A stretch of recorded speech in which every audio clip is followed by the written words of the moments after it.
So how do nations actually navigate this, incredibly complex world?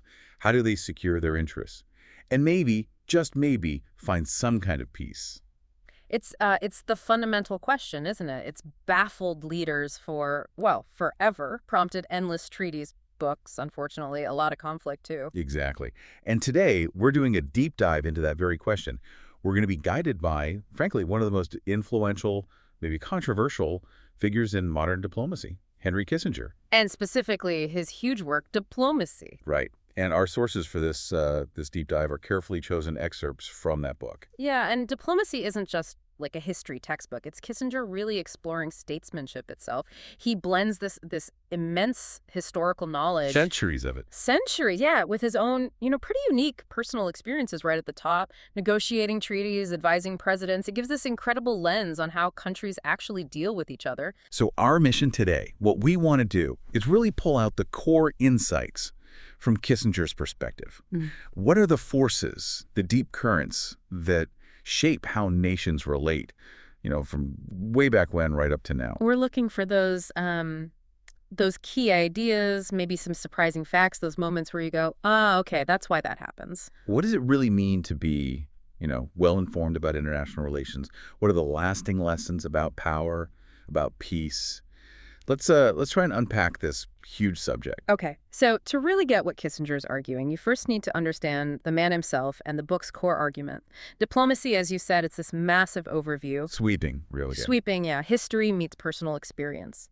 And the central thread, the main theme running all the way through is how this art, this practice of diplomacy shapes everything. The balance of power, peace, security. And he doesn't just, list events, does he? He's trying to explain the logic behind it all, why things happen the way they do. Exactly. And what's really compelling, I think, and something that you still see constantly today, is how he focuses on that tension. Yeah. The tension between a country's own values, its internal belief. Like American idealism, for instance. Right. America's belief in democracy, human rights, and then the harsh realities of the world stage, a world that often runs on pure pragmatism, on power, on Survival, basically. at its core, yeah. So he shows diplomacy not just as, stuff that happened, but as a living explanation of how the world works. He's always analyzing the different national styles, too. Oh, that's crucial, isn't it? Why some countries approach things one way, others completely differently. Absolutely critical. He might contrast the British style, pragmatic, step-by-step, kind of empirical, with, say, the American way, which often leans towards universal principles, legal frameworks. Or the French, maybe. Yeah. With their emphasis on grand strategy, logic, clarity. Precisely. And these aren't just like cultural quirks. He argues they fundamentally shape how states interact, the outcomes they get. And this perspective, it comes from his really unique background, doesn't it? It really does. Henry Alfred Kissinger, born in Germany, Fürth, 1923. His family were Jewish refugees. They fled the Nazis in 1938, came to the U.S. So that early experience, seeing totalitarianism up close, the fragility of order, that must have shaped his thinking profoundly. Undoubtedly. That sense of insecurity, the importance of power, national security, it's woven into his work. Then he served in the U.S. Army, 43 to 46, World War II intelligence work. Very practical experience right there. And then academia, Harvard. Yeah, an incredible academic career. Summa cum laude from Harvard College, which is really saying something. Then his master's, his PhD, also at Harvard. His doctoral thesis was actually on the Congress of Vienna. So right from the start, he's focused on international order stability. Exactly. It foreshadowed his whole career. He became a faculty member, ran the Harvard International Seminar for years, influencing thinkers and policymakers from all over the world. So he wasn't just an academic in an ivory tower. He was bridging theory and practice from early on. But then came the really high-level government service. That's what sets him apart, isn't it? Completely. I mean, think about it. Secretary of State from 73 to 77. Under Nixon and Ford. Right. And before that, assistant to the president for national security affairs starting in 69. That's a hugely powerful role. And the timing. We're talking about the opening to China. Monumental. The Paris Peace Accords for Vietnam. Incredibly complex and controversial. And his shuttle diplomacy in the Middle East after the 73 war. He was right there in the room, making the deals, facing the pressures. That hands-on experience, you just can't replicate that purely through study. It gives his writing that gritty realism. He lived the dilemmas he writes about. Absolutely. And his impact was recognized, controversies aside. The Nobel Peace Prize in '73, co-recipient for the Vietnam negotiations. A decision still debated, obviously. Highly debated, yes, but undeniably significant. Then the Presidential Medal of Freedom in '77, the highest civilian award in the U.S., the Medal of Liberty later on. These aren't small things. They show his profound influence. So, bringing it back to his writing style and diplomacy, how does this blend of scholar and statesman actually come across on the page? It's distinctive. You get the deep historical knowledge, not just facts, but understanding the motivations, the context of past leaders. But it's combined with this sharp wit, sometimes a very dry, subtle irony. Yeah, you can sense that. And a really nuanced grasp of the big forces. Power, the nation state, even the psychology between leaders. That's why people say his work is must-reading if you care about America's place in the world. And he really digs into how different societies, their values, produce different diplomatic styles, right? How leaders from the start aim for policies based sometimes on ideals, sometimes pure pragmatism. Often a mix of both. It's this incredibly rich picture of human ambition clashing with geopolitical reality. What always strikes me is how he pulls principles out of history that feel just as relevant right now. And that personal dimension you mentioned, his own experiences, his candid accounts of negotiations, that must add a layer you don't get elsewhere. It really does. It's authenticity. He doesn't just say, this happened. He gives you a feel for the pressure cooker, the calculations, the personalities clashing, the sheer brain power needed at that level. He sees diplomacy not as isolated events, but this dynamic interplay, personality, national character, strategy, and always that tension. Ideals versus cold, hard reality. That's what makes the book so insightful, I think. Okay, that sets the stage perfectly. So let's zoom out a bit, talk about this idea of international order itself. Kissinger really digs into this, doesn't he? It's not just random. Yeah, not at all. He explores how order emerges from this complex mix, natural law, human will, intellect, values. It's not static. It's always evolving, often fragile. It depends on how countries see their interests, how they define what's just, what's legitimate. The rules of the game, as he shows, are constantly being rewritten. And he talks about a new world order, but maybe not in the way some people think of it today. Right. He uses the term to describe the modern approach to international relations, and he contrasts it really sharply with what came before those systems based on, say, universal religious loyalty, like under the papacy, or dynastic empires like the Holy Roman Empire claiming authority over everyone. So what was the big shift? When did that start to change? He points very strongly to Cardinal Richelieu in 17th century France. Richelieu was the chief minister, and Kissinger argues he fundamentally changed the game. He introduced what Kissinger calls a modern approach by prioritizing the state's interests, its survival, its power above everything else. Everything, even religion. Even religion. That was the revolutionary part. This idea, raison d'etat, reason of state. Before Richelieu, you might expect Catholic France to automatically side with other Catholic powers. But Richelieu allied France with Protestant states against the Catholic Habsburgs in the 30 Years' War. Why? Because it served France's interest in preventing Habsburg dominance. Wow. So national interest trumps religious solidarity. That's a huge break from the path. A fundamental break. And this thinking paved the way for the Treaty of Westphalia in 1648. That treaty, or series of treaties really, didn't create a perfect system, but it effectively established the principle of sovereign states, independent, equal in status, at least in theory. It marked the decline of universal religious authority in politics and the rise of the state as the main actor. That's the foundation of our modern international system, largely. Okay, so Westphalia gives us this system of independent states. Yeah. But how do you keep that system from just descending into constant warfare? That's where the balance of power comes in, right? Exactly. Once you have multiple independent power centers, the balance of power becomes almost essential for stability. Kissinger defines it as a system designed, basically, to prevent any one state from becoming so powerful it can dominate all the others. Like a global seesaw. That's a good analogy.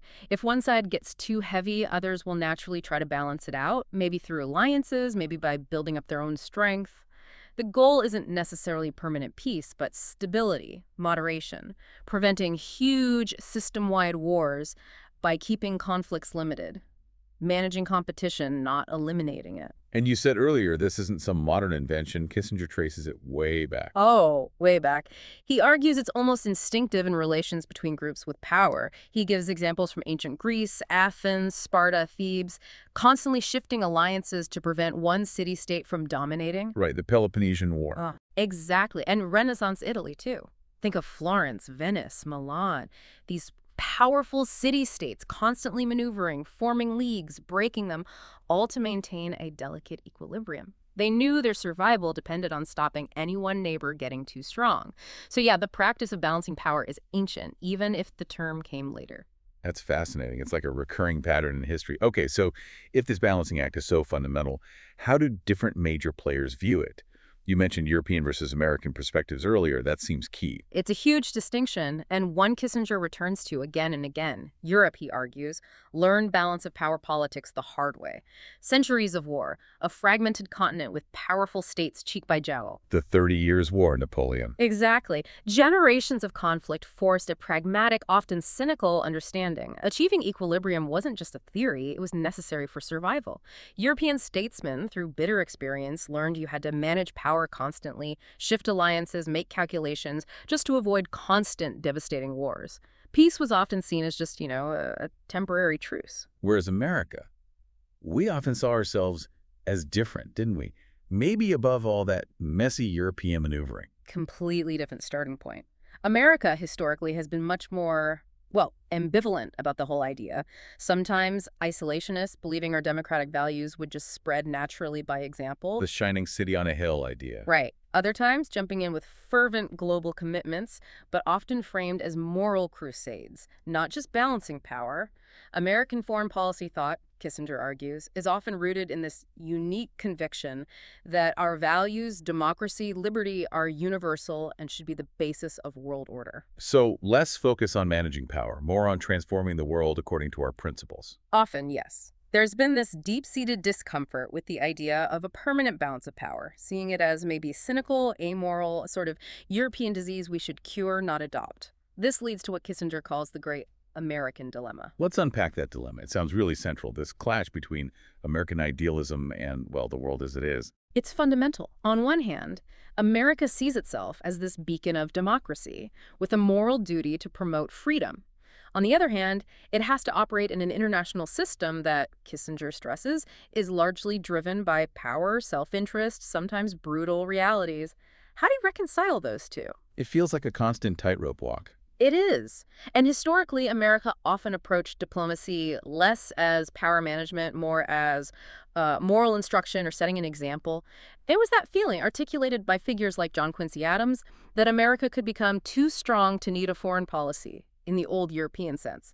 The idea was our moral force alone would reshape the world. We wouldn't have to get our hands dirty with those grubby power calculations. That was the hope, or perhaps the illusion. There was a belief that our values were so self-evidently right, they'd just naturally prevail. But then, World War II happens, and suddenly America isn't on the sidelines anymore. It's the global superpower.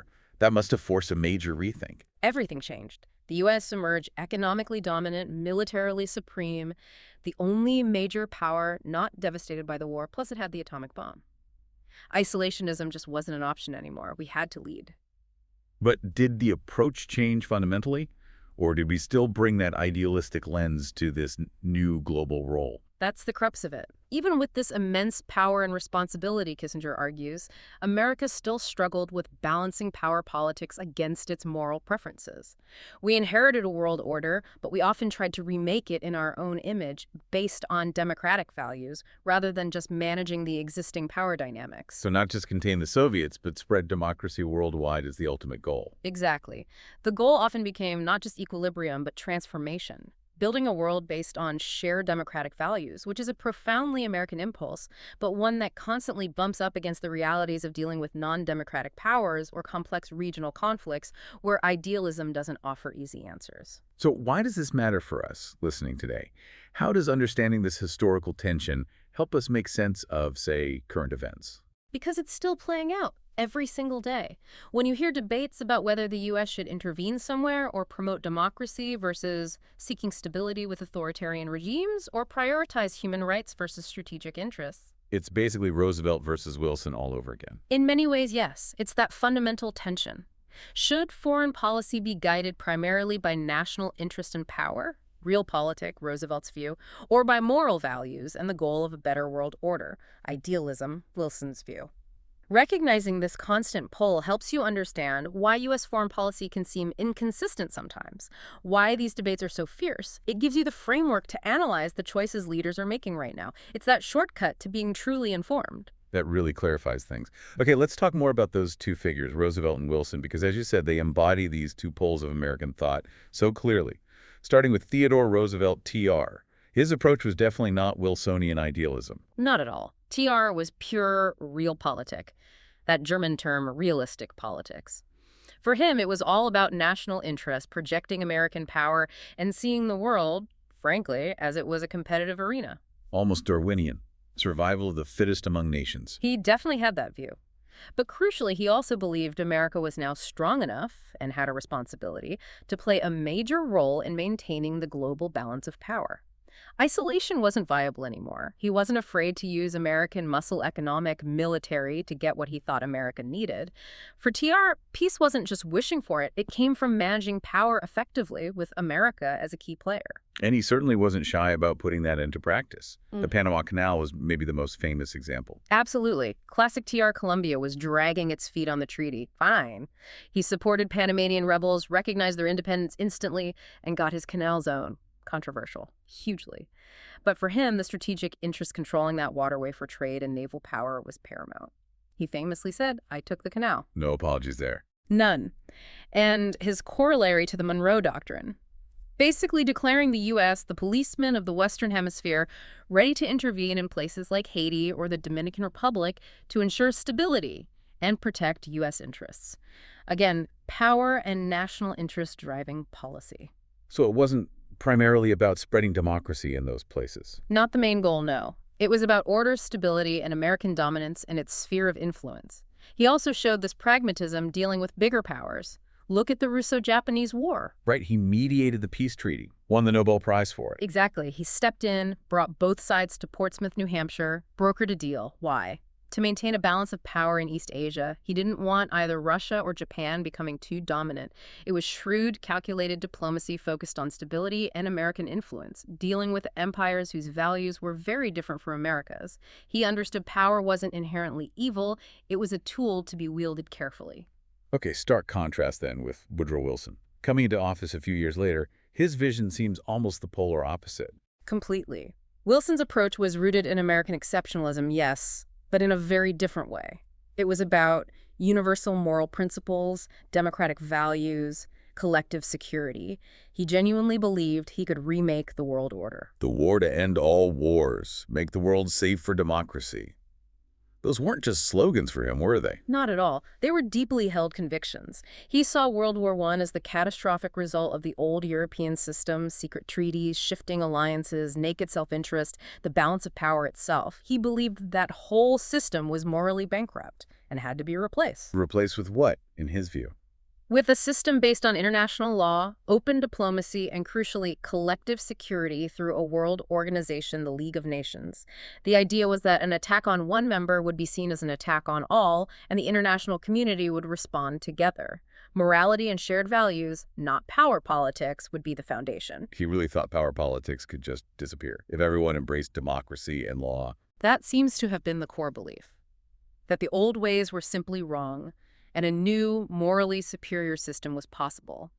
His efforts at the Paris Peace Conference after the war really show this. He went there almost like a prophet, didn't he? With his 14 points. Very much so. He wasn't that interested in the traditional horse trading over territory or reparations. His focus was almost entirely on establishing the League of Nations as the cornerstone of a new, peaceful, legitimate order based on self-determination and shared principles. He had that conviction we mentioned earlier that America was too strong to need a foreign policy in the old sense. Our moral example, our power, would lead the way. But he ultimately struggled to sell that vision, both to the European powers and back home in the U.S. Senate. He did. The Europeans, particularly the French, were much more focused on tangible security guarantees against Germany, on traditional power concerns, and the U.S. Senate famously, refused to ratify the Treaty of Versailles, keeping America out of the League. But the idea, the Wilsonian vision, remained incredibly powerful. So this Roosevelt-Wilson dynamic, it really does set the stage for this ongoing debate in American foreign policy, doesn't it? Pragmatism versus idealism, Yeah. power versus principles. It's the fundamental fault line, as you said. Kissinger really hammers this home. Are we primarily a nation like any other, pursuing our interests in a dangerous world, Roosevelt? Or are we a nation with a unique mission to spread democracy and transform the international system, Wilson? Almost every major foreign policy debate since then involves navigating between those two poles. It explains so much about America's role in the world, its triumphs, its struggles. It really makes you look at things differently. Okay, let's shift back across the Atlantic, back to Europe, where this whole game of diplomacy was being played long before America was even a major power. And you mentioned Cardinal Richelieu as this pivotal figure. Absolutely pivotal. Richelieu, chief minister of France, 1624 to 1642, he inherited a Europe still partly thinking in terms of medieval universalism, loyalty to the Holy Roman Emperor or the Pope. Richelieu saw that the future belonged to strong, centralized states. And he basically invented the foreign policy playbook for those states. You could say he codified it with raison d'etat, reason of state, the idea that the state's interest, its security, its power, its survival comes before anything else. Religious ties, dynastic loyalties, personal feelings, irrelevant if they conflict with the needs of the state. And the prime example was him, a Catholic cardinal, backing Protestant powers against the Catholic Habsburgs. Exactly. During the 30 Years' War, it was shocking at the time, totally counterintuitive based on previous norms. But Richelieu calculated that a Habsburg victory would dangerously encircle France. So, French national interests dictated an alliance with their enemies' enemies, regardless of religion. It was cold, hard calculation. Incredibly effective, ultimately. Devastatingly effective. It weakened the Habsburgs, boosted France's power, and fundamentally shifted European politics towards a system of states acting in their own rational self-interest. That principle, raison d'etat, becomes the bedrock of European diplomacy for centuries. It's the core of realpolitik. Okay, so Richelieu sets that stage. Fast forward about 150, 200 years after the chaos of the French Revolution and Napoleon, and we get another major attempt to design an international order, the Congress of Vienna. Right, 1815. After Napoleon's final defeat. This wasn't just about cleaning up the map. It was a conscious effort by the victors, primarily Austria, Britain, Russia, Prussia, to create a stable, conservative order to prevent anything like the Napoleonic Wars from happening again. And this led to the Concert of Europe. What exactly was that? The concert was basically a system for managing European affairs through cooperation among the great powers. Regular conferences, consultations. The idea was to maintain the balance of power agreed upon at Vienna and to collectively suppress revolutionary movements that threatened the restored monarchies. It was collective security, but among the conservative powers aimed at preserving the status quo. Who were the masterminds behind this? You mentioned Metternich and Castlereagh. They were the key architects. Prince Clemens von Metternich of Austria was the intellectual driving force. He believed stability depended on legitimacy, restoring the old monarchies, and a shared conservative ideology among the rulers. He thought common values and cooperation could maintain peace. He was terrified of nationalism and liberalism. And Castlereagh from Britain, more pragmatic. Yes, Lord Castlereagh represented British pragmatism. His main goal was ensuring a balance of power on the continent, so no single nation could dominate and threaten Britain. He wanted stability, but wasn't as invested in the ideological side as Metternich. He saw the concert as a useful tool for managing crises and protecting British interests, keeping the sea lanes open, preventing a hegemon from rising. So a blend of Austrian ideology and British pragmatism. And did it work? Remarkably well for a time. The concert system provided relative peace in Europe for about 40 years, until the Crimean War in the 1850s started to break it down. It showed, as Kissinger points out, that maintaining peace often required this complex mix of shared values, or at least shared interests among the rulers, and a careful management of the power balance. But like all systems, it eventually frayed. Which brings us to what Kissinger calls the Age of Revolutionaries, figures who didn't play by the Vienna rulebook. Like Napoleon III. Right. Napoleon III, nephew of the original, comes to power in France wanting to overturn the Vienna settlement, restore French prestige. But his diplomacy, Kissinger suggests, was often erratic, opportunistic, driven by vanity as much as strategy. Not a clear plan. Often not. He'd make bold moves intervening in Italy, trying to install an emperor in Mexico, but without the strategic discipline of someone like Richelieu. He ended up undermining the stability of the concert system, often unintentionally setting the stage for future conflicts, like the Franco-Prussian War that would be his downfall. He was a disruptor, but not necessarily a master strategist. Which contrasts sharply with the other great revolutionary of the era, Otto von Bismarck, the Iron Chancellor. Oh, Bismarck is in a league of his own, the absolute master of realpolitik in practice. For him, it was purely about power and the interests of Prussia, later Germany, morality, ideology, sentiment, completely irrelevant to his calculations. Iron and blood, not speeches and votes. That was his famous line. He was incredibly calculating, a brilliant strategist, a master of timing and manipulating situations to Prussia's advantage. He understood power dynamics, knew when to be bold, when to be cautious, when to isolate an enemy diplomatically before striking militarily. And his great achievement was unifying Germany, which seemed impossible to many. How did he pull that off? Through a series of short, sharp, carefully planned wars, first against Denmark, then decisively against Austria in 1866, kicking them out of German affairs, and finally against Napoleon III's France in 1870-71. That last war brought the southern German states in and created the unified German Empire with the Prussian king as Kaiser. He made it look almost easy, but it was incredibly complex maneuvering. It was genius maneuvering. He provoked each war carefully, ensured his target was isolated, won quickly, and then crucially often offered moderate peace terms to avoid lasting resentment, like with Austria. His goal was limited: German unification under Prussia. Once he achieved that, his policy actually became focused on preserving peace and the new balance of power through complex alliances. His mastery of means, as Kissinger puts it, was extraordinary. So these two figures, Napoleon III and Bismarck, they really blew up the old concert of Europe system. They did. Napoleon III by his erratic challenges, Bismarck by his ruthlessly effective realpolitik. Bismarck especially changed the game. He created this powerful, dynamic German state right in the center of Europe, ending the old equilibrium. It forced everyone else to adapt to a much more competitive, less predictable, and ultimately more dangerous international environment. Understanding them shows how individuals, through sheer will and strategic insight, or lack thereof in Napoleon III's case, can fundamentally reshape the world map and the rules of diplomacy. It set the stage for the tensions leading to World War I. Wow, what an incredible arc from Richelieu to Bismarck. We have covered so much ground today, really diving into Kissinger's diplomacy. It's a huge sweep of history, but you see these recurring themes, don't you?